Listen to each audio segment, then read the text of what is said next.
To తొలి వార్త. ప్రజల కోసం ప్రజల పక్షం. వార్తలు చదువుతుంది మీ సుమలత.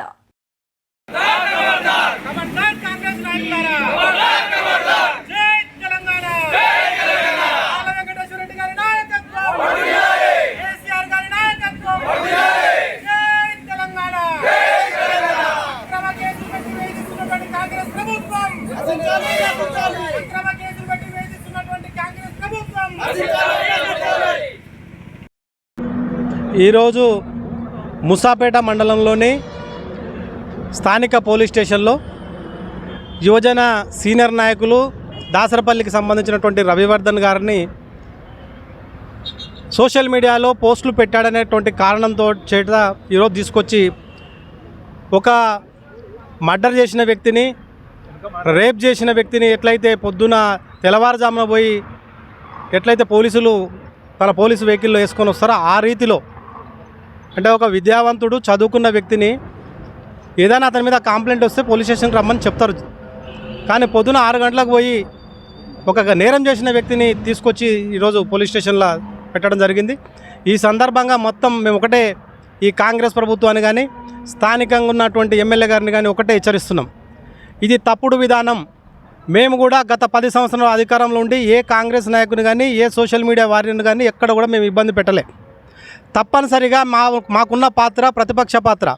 తప్పనిసరిగా ప్రభుత్వం కానీ మీరు కానీ మీకు సంబంధించినటువంటి మీ కింది స్థాయి నాయకులు కానీ ఏ గ్రామంలో తప్పు చేసినా నిలదీసేటువంటి హక్కు మాకు ప్రతిపక్ష పార్టీగా మా బాధ్యత. తప్పనిసరిగా మేము నిరసన వ్యక్తం చేస్తాం. మీరు సరి చేసుకోమని చెప్తాం. మీ వాళ్ళు చేసే అరాచకాలు ప్రజల దృష్టికి తీసుకొస్తాం. మండల ప్రజల దృష్టికి మీ కార్యకర్తలు కానీ మీ నాయకులు కానీ మీ కింద ఉన్నటువంటి మీ పేరు చెప్పుకొని రోజుకు రోజు ఏ గ్రామంలో చూసినటువంటి శాంతి లేకుండా అశాంతి నెలకొల్పే లీడర్లు ఎవరైతే ఉన్నారో వాళ్ళ మీద తప్పనిసరిగా సోషల్ మీడియా వేదికగా, ప్రెస్ వేదికగా మేము తప్పనిసరిగా స్పందిస్తాం. కానీ మీరు బెదిరించి పోలీస్ స్టేషన్లో బంధించి మా నోరు నొక్కుదామని అనుకుంటున్నారు. ఒకసారి చూడండి, చిన్న పిలుపుకే ఇంతమంది కార్యకర్తలు ఇక్కడికి వచ్చిండ్రు. ఎవ్వరు కూడా మీ బెదిరింపులకు కానీ మీ పోలీసులను మీరు మా మీద ఉసుగొల్పే విధానం కానీ ఇది ప్రజలందరూ కూడా గమనిస్తున్నారు. ఖచ్చితంగా స్వేచ్ఛ ఉంది, వాక్ స్వాతంత్రం ఉంది. తప్పనిసరిగా మీరు చేస్తున్నటువంటి తప్పులు ఎత్తి చూపే బాధ్యత మా మీద ఉంది. కనుక తప్పనిసరిగా మేము చేస్తూనే ఉంటాం. మీరు ఎన్ని కేసులు పెట్టుకుంటారో పెట్టండి. మండలంలో ఉన్నటువంటి ప్రతి గ్రామంలో ఉన్నటువంటి ప్రతి కార్యకర్త మీద కేసు పెడితే కూడా పెట్టించుకోవడానికి సిద్ధంగా ఉన్నాం. కానీ మా పోరాటం మాత్రం ఆపం. తప్పనిసరిగా మీరు చేస్తున్న అరాచకాల మీద మీ ఏ గ్రామంలో ఏ నాయకుడు ఎన్ని తప్పులు చేస్తున్నారో ప్రజలకు తెలుసు. కానీ మేము గుర్తు చేస్తున్నాం. మీరు ఇన్ని రోజులైతే ఏవైతే కల్లిపొల్లి మాటలు చెప్పి ఆచరణకు సాధ్యం కానీ హామీలు ఇచ్చి అధికారంలోకి వచ్చిండ్రు. మీరు ఏ దానికైతే మీకు ప్రజలు అధికారం ఇచ్చిండ్రో దయచేసి దాని మీద ధ్యాస పెట్టండి. మీరు ఇస్తున్న తోలం బంగారం మీద ధ్యాస పెట్టండి. మీరు ఇచ్చే 4000 పింఛన్ మీద ధ్యాస పెట్టండి. మీరు యువకులకు ఇస్తున్న నిరుద్యోగ వృత్తి మీద ధ్యాస పెట్టండి. మీకు ప్రతి ఎకరాకి నీళ్ళు ఇస్తామన్న గాదాని మీద ధ్యాస పెట్టండి. కానీ ఇక్కడ ఉన్నటువంటి ప్రతిపక్ష పార్టీని నోరు మూపిస్తాం, మమ్మల్ని అడిగేవాడు ఉండడు, మనం ఇష్టం వచ్చినట్టు చేసుకుంటాం అనేటువంటిది ఈ మండలంలో కానీ ఈ నియోజకవర్గంలో సాగదు. ఇది మేము తప్పనిసరిగా అందరం కూడా ముక్తకంఠంతో ఈ చర్యను వ్యతిరేకిస్తున్నాం, ఖండిస్తున్నాం. ఎమ్మడే రవిని బేషరతుగా పంపించాలి పోలీస్ స్టేషన్ నుంచి అని మేము ఇక్కడ కోరడానికి పోలీస్ స్టేషన్కి వచ్చినాం. ఎస్ఐ గారిని కలవడం జరిగింది. తప్పనిసరిగా అతని మీదగానే చర్య తీసుకుంటే మండలం మొత్తం కూడా వచ్చి పోలీస్ స్టేషన్ ముందు ధర్నా చేసేటువంటి పరిస్థితి వస్తుంది. ఈ విషయాన్ని గుర్తుపెట్టుకోవాలి స్థానిక నాయకులని ఈ ప్రభుత్వాన్ని హెచ్చరిస్తూ ఉన్నాను. నాతో పాటు విచ్చేసినటువంటి మండల నాయకులందరికీ, పత్రికా మిత్రులకి నమస్కారం.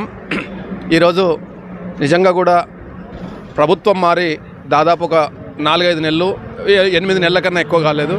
ఈ 8 నెలల కాలంలోనే యువకులు కానీ, విద్యావంతులు కానీ, రైతులు కానీ, మహిళలు కానీ ప్రతి ఒక్కరు కూడా ఈ ప్రభుత్వం కల్లబొల్లి మాటలు చెప్పిన విధానం కానీ అవలంబిస్తున్న తీరుని అందరూ నిరసిస్తూ ఉన్నారు.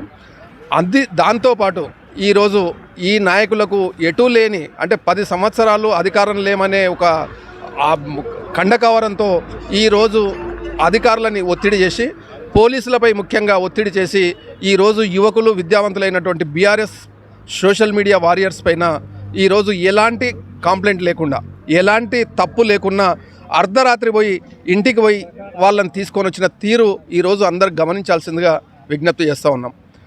ఈ పత్రికాముఖంగా మేము ఈ సోషల్ మీడియా ప్రకారంగా చెప్తా ఉన్నాం. ఒక యువకుడు ఎలాంటి పొరపాటు లేకుండా వాళ్ళు పెట్టిన కాంగ్రెస్ పార్టీ నాయకులు కానీ సోషల్ మీడియా కార్యకర్తలు పెట్టిన దానికి కౌంటర్గా ఆయన పోస్ట్ చేస్తే అర్ధరాత్రి ఎలాంటి వాళ్ళకి ఇంటిలో వాళ్ళ భార్యకు కానీ వాళ్ళ పిల్లలకు కానీ ఎలాంటి నోటీస్ ఇవ్వకుండా విషయం తెలపకుండా పోలీస్ స్టేషన్కి తీసుకొని వచ్చిన విధానం మాకు తెలిసి వెంటనే మేము పోలీస్ స్టేషన్ కాడికి రావడం జరిగింది. ఎస్ఐ గారితో కానీ సంబంధిత అధికారులతో మాట్లాడడం జరిగింది. లేదండి మేమేం కాదు, ఒకవేళ కేసు అయితే మాకు ఆ సోషల్ మీడియా చూస్తేనే జిబుత్సాకరంగా ఉంది. అంటే ఒక నాయకుడు అంటే కింది స్థాయి కార్యకర్త నుంచి అధినాయకుల వరకు మాట్లాడిన తీరుని ప్రజలందరూ గమనిస్తూ ఉన్నారు. ఈరోజు వాళ్ళ నాయకుడైనటువంటి రాష్ట్ర పార్టీ అధ్యక్షుడిని మాటలే మనం వింటూ ఉన్నాం. మేము నిజంగా కంప్లైంట్ చేసుకుంటూ పోవాలనుకుంటే మేము వాళ్ళ మాటను మీరు అందరూ కూడా ఈ మీడియా ముఖంగా చెప్తా ఉన్నాం, ఒకసారి అబ్జర్వ్ చేయండి అని తెలంగాణ లోకానికి మేము ఒకసారి తెలియజేస్తూ ఉన్నాం. వాళ్ళ నాయకులే మాట్లాడుతూ ఉన్నారు, అయా పండబెడతాం, తొక్కుతాం, పేగులు తీస్తాం, మెడకేసుకుంటాం. అంటే ఈ భాష మాట్లాడేది ప్రతిపక్షాల పాలకపక్షాల ఒక్కసారి అందరూ సమాజం ఆలోచన చేయాల్సిన అవసరం ఎంతైనా ఉంది. అలాంటి నాయకుల నుంచి మొదలు పెడితే వాళ్ళ నాయకులను చూసి వాళ్ళ నాయకులని స్ఫూర్తిగా పొంది ఇక్కడ ఉన్న వాళ్ళ సోషల్ మీడియా కార్యకర్తలు రెచ్చగొట్టే విధంగా పోస్టులు చేస్తే దానికి కౌంటర్గా మా సోషల్ మీడియా వాళ్ళు ఎవరైనా పెడితే ఈ పోలీసులను పెట్టి భయపెట్టే ప్రయత్నం చేస్తూ ఉన్నారు. దానికి నిరసనగా వాళ్ళు కానీ ఇదే దానికి కొనసాగింపుగా అయితే ఎన్ని సంవత్సరాలైనా ఎన్ని కేసులైనా భయపడే ముచ్చట లేదు. మేము మా యువకులకు చెప్తా ఉన్నాం, మీరు సంయమనం పాటించండి. మీరు ఎటువంటి అంటే వాళ్ళు విద్యావంతులు, మీ భవిష్యత్తు కూడా ఈ అధికార పార్టీ మదంతో మీ భవిష్యత్తును నాశనం చేసే కుట్ర జరుగుతూ ఉంది. దానికి అంటే ప్రతిస్పందిస్తూనే వాళ్ళలా వల్గర్గా కాకుండా వాళ్ళు ఒకవేళ విచక్షణ కోల్పోయి పెట్టినప్పటికీ కూడా మనం తగిన రీతిలో ప్రభుత్వ పరంగా అంటే చట్టపరంగా చర్యలు తీసుకుందాం తప్ప వాళ్ళకు మనం రెచ్చగొట్టే పోస్టులు పెట్టాల్సిన అవసరం లేదు. వాళ్ళ మోసపు విధానాలు అందరం చూస్తూ ఉన్నాం. ఈరోజు రైతు రుణమాఫీ చేసినారు.